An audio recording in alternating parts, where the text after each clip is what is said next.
आज परिषद का सम्मेलन था जिसमें माननीय सदस्यों द्वारा जो है कई प्रश्न पूछे गए थे, उनके जवाब हमारे प्रशासनिक टीम द्वारा दे दिए गए थे। उसके संबंध में कुछ माननीय सदस्यों के जवाब के संबंध में जो कुछ उनकी जो विषय रखे गए थे या उनके सुझाव थे या आपत्ति थी, उसका माननीय सभापति महोदय के द्वारा जब मेरे को कहा गया तो उसके संबंध में स्पष्टीकरण और जवाब दिया गया है। सभी पार्षदों के प्रश्नों का विधिवत उत्तर दिया गया है और पूरी पारदर्शिता के साथ निगम प्रशासन कार्य करने का प्रयास करेगा। से लेकर मेरा ग्राउंड जो रोड बनी थी उनकी गुणवत्ता को लेकर लगातार सवाल खड़े हो रहे हैं। रोड जो है वो टूटती हुई नजर आई, क्या कहेंगे किस तरीके से इंजीनियर पे आकाशवाणी से सूर्य नमस्कार के बीच का जो पोर्शन है वो ऑलरेडी 1 साल पहले से उसकी फाइल स्वीकृत थी, जिसके अंतर्गत पिंटो पार्क का काम, पिंटो पार्क से जो बिरला हॉस्पिटल की रोड थी और डीडी नगर के एरिया का निगम निधि से कार्य कराया जा रहा था।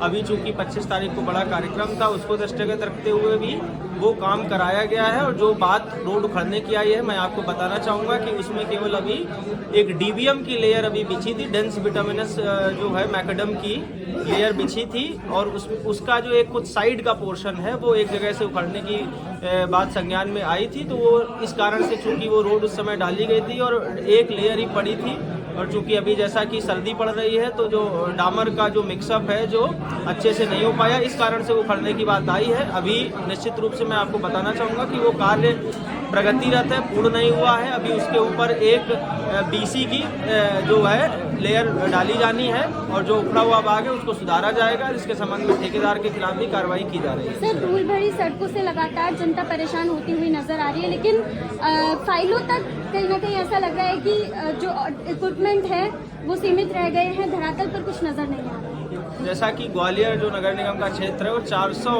स्क्वायर किलोमीटर का एरिया है। हमारे पास अभी 8 रोड स्वीपिंग मशीन थी। हमारे सफाई मित्र हैं वो लगातार रोड्स उनमें बीट बटी हुई हैं।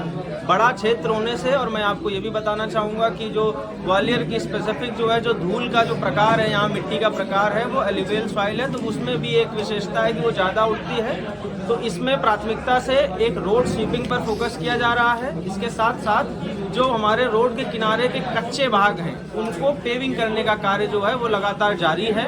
उसमें भी एक पहले फाइल क्लीन एयर प्रोग्राम से बनी है, उससे पेविंग का कार्य कराया जा रहा है। आगे भी रोड के दोनों तरफ के हिस्से जो हैं उनको एंड टू एंड कच्चा ना करके पक्का कर दिया जाए, पेविंग का कार्य किया जाए। इस पर जोर दिया जाकर धूल से मुक्ति का प्रयास किया जाएगा। इसके साथ साथ वाटर फॉगर जो है हमारे वो लगातार कार्य कर रहे हैं जिससे कि धूल वातावरण में ना उड़े। सर, सरस्वती नगर में एक अंडरपास का भूमि पूजन किया गया था, लेकिन अभी तक कोई कार्य शुरू नहीं हुआ है, काफी लंबा समय हो गया इस बात। ये चूंकि स्पेसिफिक विषय आपके द्वारा रखा गया है, मैं इसकी प्रकरण की जानकारी लेकर जरूर आपको अवगत कराऊंगा।